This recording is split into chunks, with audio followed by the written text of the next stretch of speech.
আমি আর সহ্য করতে পারছি না রাজা। একটু সহ্য করো রানী, দাইমা কেন এখনো আসছে না? রানীর কি হলো গো? নানা ইচ্ছে, রাজার যদি সন্তান হয় তাহলে আমি এই রাজ্যের কোনোদিনও রাজা হতে পারবো না। আরে তুমি ভাবছো কেন? ঠিক বলেছো। ও দাইমা, তাড়াতাড়ি বলো মন্ত্রী বাবু, রানীমার বাচ্চা ধরতে যাব। ওই বাচ্চাকে জন্মের সাথে সাথেই তোমাকে মেরে দিতে হবে। না না বাবু, আমি এসব পারবো নি। দাইমা তোমাকে প্রাণদণ্ড দেবো। বহু মূল্য মুক্ত মালা। রানীমার ডাকুর ডাকুর ব্যথা দিন। না না, এত সুন্দর বাচ্চাটারে আমি মারতে পারবো নি। এক কাজ করি, রাজা মশাই, রানীমা বিড়াল ছানার জন্ম দিছে গো। বিড়াল ছানা? রাজ্যবাসী শুনলে তো আমাকে পাপি রাজা বলবে। তুমি এই বিড়াল ছানাকে জঙ্গলে ছেড়ে দিয়ে আসো, আর শোনো, সবাইকে বলবে রানী মৃত সন্তানের জন্ম দিয়েছে। যাও।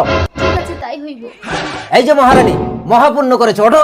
আমার সন্তান, আমার সন্তান। তুমি বিড়াল ছানা জন্ম দিয়েছো, রাজ্যময় আমার নাক কেটে গেছে। এই মুহূর্তে রাজপ্রাসাদ ত্যাগ করে বেরিয়ে যাও, যাও।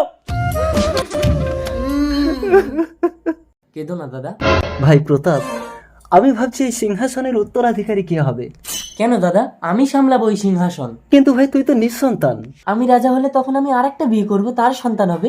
আমি ষড়যন্ত্র করে রানীকে নিঃসন্তান করলাম, আর তুমি রাজা হয়ে আরেকটা বিয়ে করবে? প্রতাপ! দাদা তুমি মরো।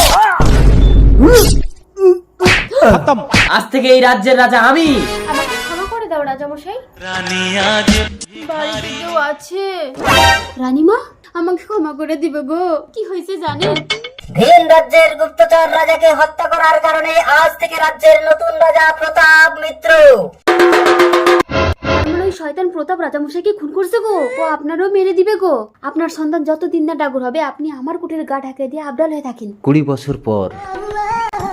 এ কি বড় রানী, তুমি এতদিন কোথায় ছিলে? এসো, আমার বিছানায় তোমাকে জায়গা দেবো।